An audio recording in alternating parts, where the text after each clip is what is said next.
क्या आपने कभी सोचा है कि हमारा दुख हमारी सोच से जुड़ा होता है?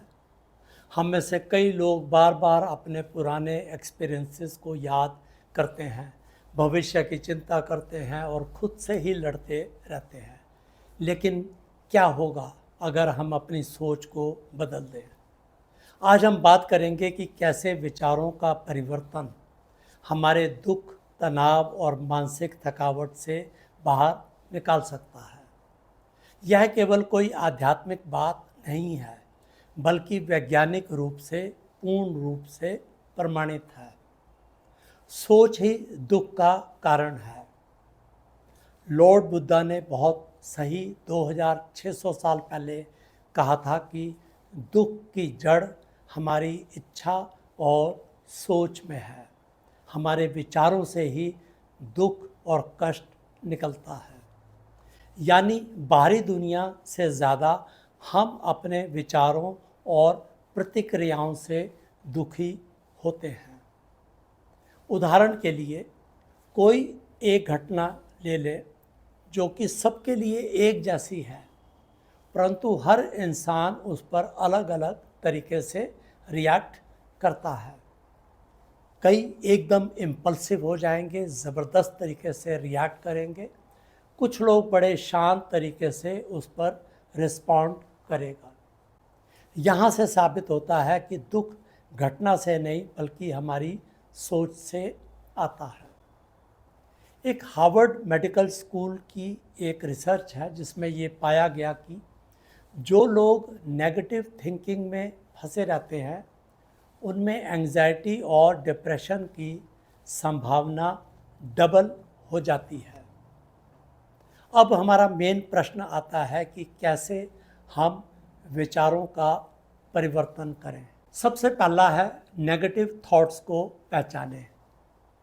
हमारा दिमाग दिन में लगभग 60,000 से अधिक विचारों को एंटरटेन करता है, जनरेट होते हैं ये विचार। शोध बताते हैं कि इन विचारों में से लगभग 80% नेगेटिव थॉट्स होते हैं और 90% थॉट्स रिपीटेटिव होते हैं जो हमने पिछले दिनों में दोहराए हैं। इसे कहते हैं कॉग्निटिव लूप, अर्थात सोच का ही एक सर्कल में फंस जाना। जब हम दुखी, परेशान और थका हुआ महसूस करते हैं तो रुकिए, अपने आप से ये सवाल पूछिए कि अभी मेरे दिमाग में क्या विचार चल रहा है। क्या मैं किसी पुराने अनुभव को बार बार याद कर रहा हूँ, या क्या मैं भविष्य की चिंता कर रहा हूँ जो कि अभी तक हुई ही नहीं। अक्सर हम वरिंग में यही करते हैं, हम बार बार एक ही चीज़ को सोचते रहते हैं। ये सेल्फ अवेयरनेस की शुरुआत होती है। जैसे ही हम अपने सोच को पहचानना शुरू करते हैं तब हम अपने आप के गुलाम नहीं रहते।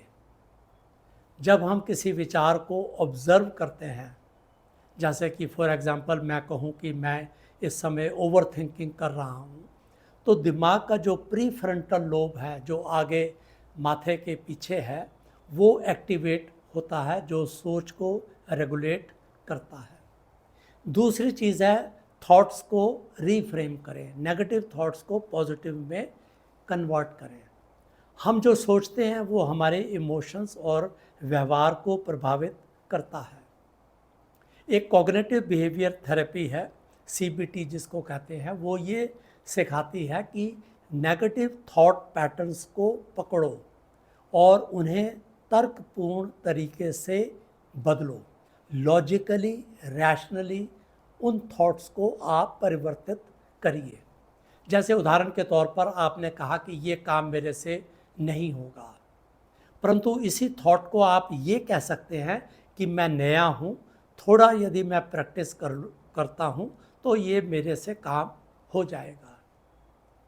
उदाहरण के तौर पे मुझे कोई पसंद नहीं करता, परंतु आप ये भी कह सकते हैं कि कुछ लोग मेरे जैसे हैं, कुछ नहीं हैं। ये बहुत सामान्य बात है। जब आप बार बार सोच को बदलते हैं तो आपके न्यूरॉन कनेक्शंस भी बदलते हैं। इसे कहा जाता है न्यूरोप्लास्टिसिटी। यानी दिमाग को नए ढंग से सोचने की ट्रेनिंग हम दे सकते हैं। आपके विचार ही आपकी शक्ति है, उन्हें चुनना आपकी जिम्मेदारी है। ये चॉइस केवल आप ही की है। तीसरी चीज़ है ग्रैटिट्यूड प्रैक्टिस करें। कृतज्ञता को रोज़ अभ्यास करें। ग्रैटिट्यूड यानी ये वो है जिसमें हम आभार महसूस करते हैं। ये एक छोटा सा अभ्यास दिमाग के उन हिस्सों को एक्टिवेट करता है जो डोपामाइन और सेरोटोनिन जैसे फील गुड केमिकल्स को रिलीज़ करते हैं। हर दिन हमको 3 चीज़ें लिखनी चाहिए जिसके लिए कि हमें आभार व्यक्त करना चाहिए। मैं स्वस्थ हूँ, आज मेरे पास रहने के लिए जगह है, मेरे पास एक आज नौकरी अच्छी है, मेरी वाइफ है, बच्चे हैं, या जो भी आपको चीज़ अच्छी लगे। यूनिवर्सिटी ऑफ कैलिफोर्निया की एक स्टडी में पाया गया कि जिन्होंने 21 दिन तक ग्रैटिट्यूड जर्नल लिखा, डायरी लिखी, उनके अंदर 30% ज़्यादा खुशी और 20% कम स्ट्रेस लेवल पाया गया। चौथी चीज़ है पॉजिटिव अफर्मेशंस। बोले खुद से नई बात कहें, सीखें। हमारा अनकॉन्शियस माइंड बहुत ताकतवर है, पावरफुल है। जो बातें हम बार बार खुद से कहते हैं वो हमारे भीतर बैठ जाती हैं। हर सुबह या शाम को 5 अफर्मेशंस ज़रूर बोलिए। मैं शांत हूँ, मजबूत हूँ, मेरे अंदर हर समस्या का हल है, मैं हल कर सकता हूँ, हर दिन बेहतर हो रहा है और मैं अपने मुकाम पर बहुत जल्दी पहुँचूँगा। एमआरआई स्टडी बताती है कि अफर्मेशन से जो हमारा रिवार्ड सिस्टम है वो एक्टिवेट होता है, जो सेल्फ वर्थ और मोटिवेशन को बढ़ाता है। Words are very powerful. Speak with kindness to yourself. कभी भी आप अपने से क्रिटिकली बात मत करें। पांचवी चीज़ है माइंडफुलनेस और ब्रेथ वर्क का आप अभ्यास करें। माइंडफुलनेस का मतलब है कि आप प्रेजेंट में रह के चीज़ों को ऑब्ज़र्व कर रहे हैं, आप पूरी तरीके से जागरूक हैं, बगैर किसी जजमेंट के आप अनुभव कर रहे हैं। आप फॉर एग्ज़ाम्पल 2 मिनट तक आप अपनी सांस पर ध्यान दीजिए।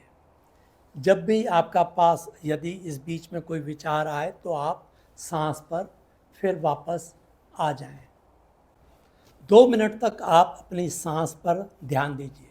जब भी कोई विचार आए तो उनसे जेंटली आप उनको विचारों को देखिए और अपनी सांस पर वापस आ जाइए। हार्वर्ड रिसर्च ये कहती है कि यदि डेली माइंडफुलनेस यदि आप प्रैक्टिस करते हैं तो ब्रेन का जो अमेगडाला है, जिसको फियर सेंटर कहते हैं, उसका आकार घटता है। यही हिस्सा तनाव से जुड़ा हुआ है। नेक्स्ट है ब्रेथ वर्क।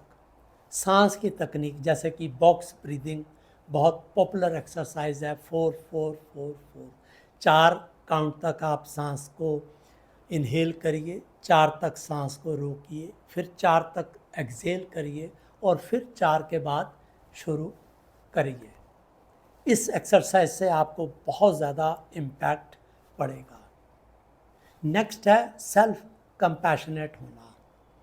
बहुत बार हम खुद से हार्श बातें करते हैं, मैं बेकार हूँ, मेरे से ये काम नहीं होगा, मेरे अच्छे दोस्त नहीं बन सकते, लाइकवाइज।